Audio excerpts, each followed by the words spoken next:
World government is a one world psychiatric Christian totalitarian theocracy. And I am a telepath, which is the primary target of that one world government. You see, I can hear other people's thoughts audibly, verbally, directly. And they want me to be talking to myself, which makes no sense. You can't talk to yourself. It's an impossibility. The entire suite of psychiatric diagnosis is an antinomian plot to strip any freedoms you have inquisitorially away from serving the Christian religion.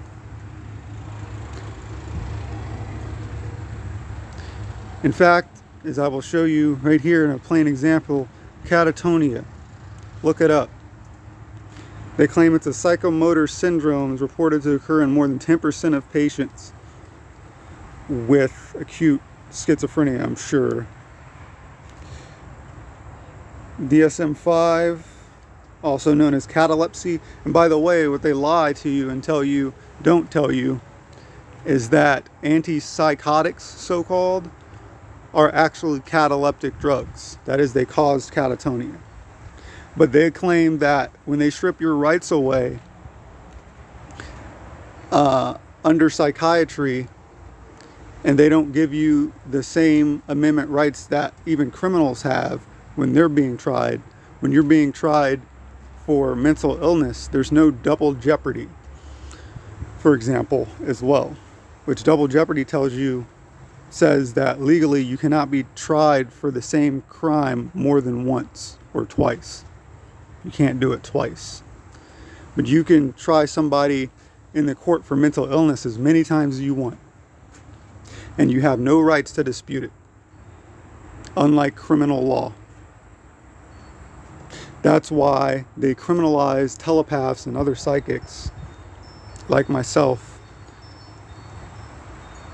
And they have a diagnostic equivalent or rebuttal for every constitutional amendment right that a person who is protected and being treated as human, or treated like them rather, to counter it. So psychics, telepaths, they're not human according to psychiatry and the government. And especially Christianity, they're the devil. They're the enemy. And so, as you can see here, presence of three or more of the following: catalepsy, waxy flexibility, stupor, agitation, mutism, negativism, posturing, mannerisms, stereotypies, grimacing, echolalia, which is to repeat what somebody else has said, and echopraxia. Echopraxia, I'm not sure what that is.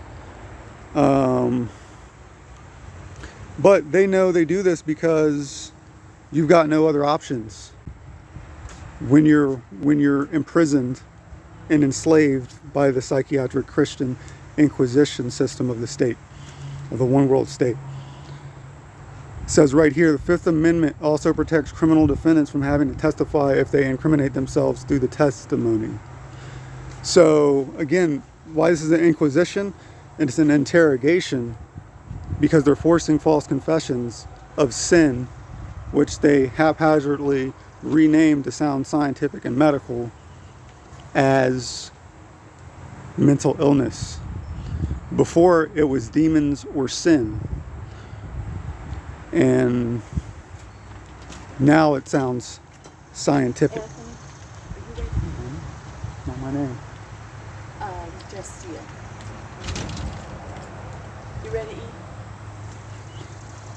So, as you can clearly see, your right to remain silent is being squandered, completely squashed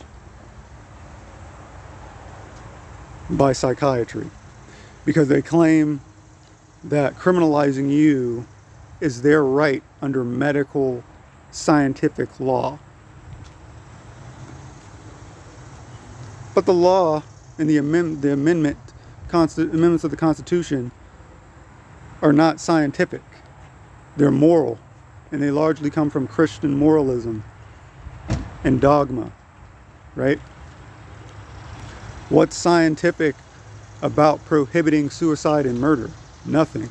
And calling it the law, right? Nothing. Why is it that the materialistic species of humankind wants to survive just like animals, unconsciously, inadvertently? Why is that? Why don't they purposely go extinct? If the world and physical existence is suffering and everyone is mentally ill, or sinful, why don't they all just off themselves? Ask yourself that logical question. Because everything that the Constitution and the law represents, psychiatry destroys. It's called antinomianism. Nomian comes from the Latin for law. It's against the law. Their whole system goes against the rights and protections we're supposed to have when we're tried as criminals or we're tried as sick. Now, sick people don't have the same rights as criminals. Why is that? Why do criminals, and people still contend that non-psychic humanity is not worse than an animal or a machine and is not evil, but criminals have more rights than sick people? If we're so sick, how come we don't have more rights for being psychic and telepathic? How come we don't have more rights than criminals, which have broken the laws that they themselves have laid out?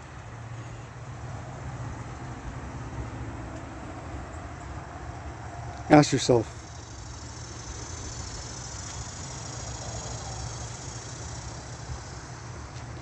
Ask yourself why science and medicine are Christian conspiracies and echo chambers who parrot confirmatory biased beliefs and opinions in order to control populations under Christian totalitarian rule, slave rule.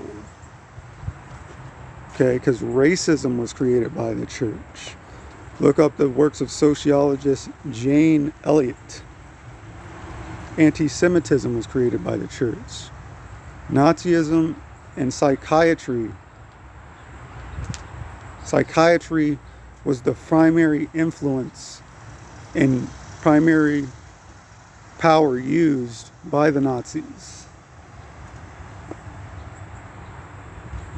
who were homophobic, transphobic, and racist, all according to the Bible, all according to Christian rationale and justification.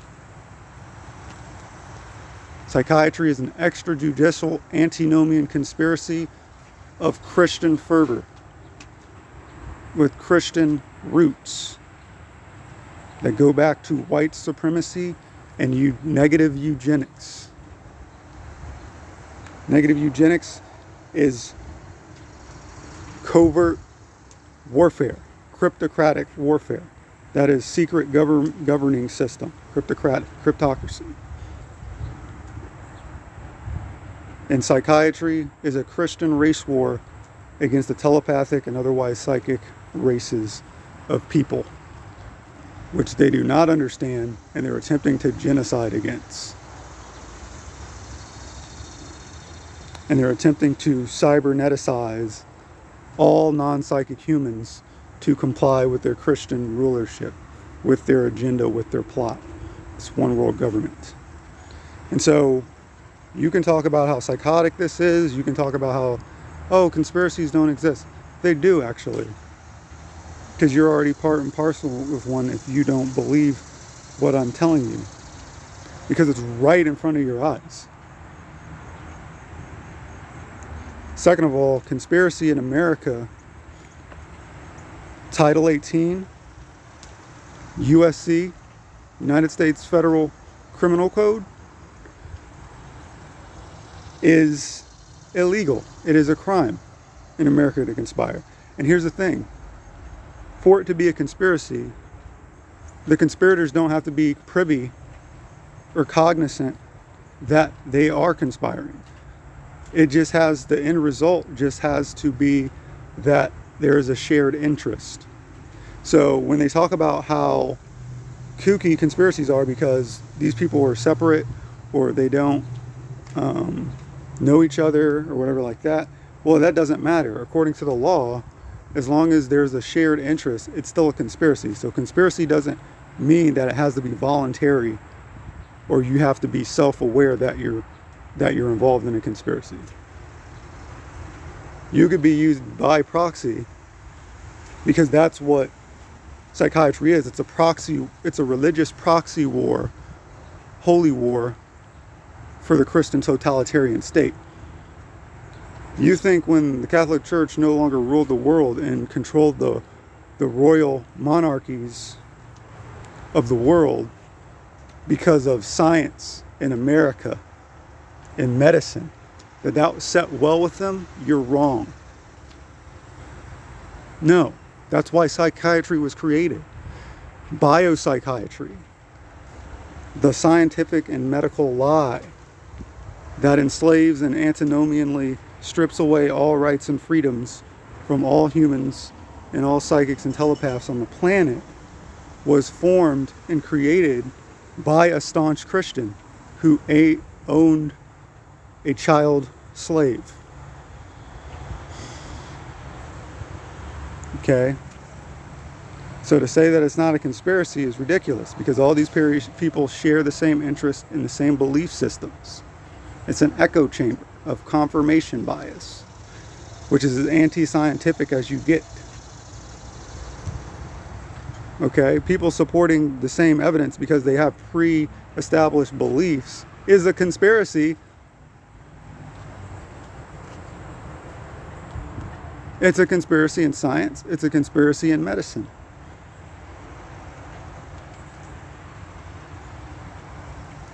It's all conspiracy. When you make the world because of fiat currency, which also comes out of the same place the church comes, fiat currency, when you make the world and living your life a competition, how is it not a conspiracy? How is everything not a conspiracy? How is you just living your life and making good for yourself, not you conspiring for your own benefit, right? Being pretentious. To be honest. It is. Money itself creates fervent grounds for nothing but conspiracy, because it's conspiracy for the sake of competition and the sake of survivalism, right?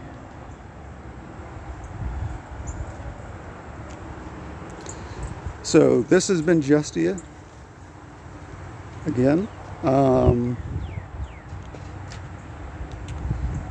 It has my name because that's what I stand for. I stand for justice against the injustice and crime, which is humanity. Psychics are not humans. If they were, they would have the same rights. Psychiatry has allowed there to be a secret Holocaust, a subliminal Holocaust where everyone participates in, conspiratorial Holocaust against us, a holy war, a race war against psychics and telepaths, in which they blackmail and frame us for being crazy, and they delegitimize our existence by calling us crazy. This is an attack. It's psychological warfare. You have psychological warfare against the psychic race, discriminatorial. You have chemical, biological warfare. And then lastly, you have energetic and spiritual warfare against the psychic race. How come if a non-psychic person does a crime and they don't hear people's thoughts or even their own thoughts? Because not everyone has an inner voice. But this is what they're pathologizing and criminalizing. It's virtually aphantasia, which means you don't have a self-image. You don't have a, it explains a lot, because that's why there's psychopaths and sociopaths, because they don't have a self-image. They have nothing stopping them from being complete sadistic mad people. No inner dialogue that's saying, no, you shouldn't do that. Explains a lot, right? Because I would think that if you were empathizing with people, that inner voice would be telling you what not to do, what not to do, not to do violent actions, but the other way around, the opposite. I'm going to wrap this up. We'll see you all in the next one, which is probably nobody for now, but that's fine.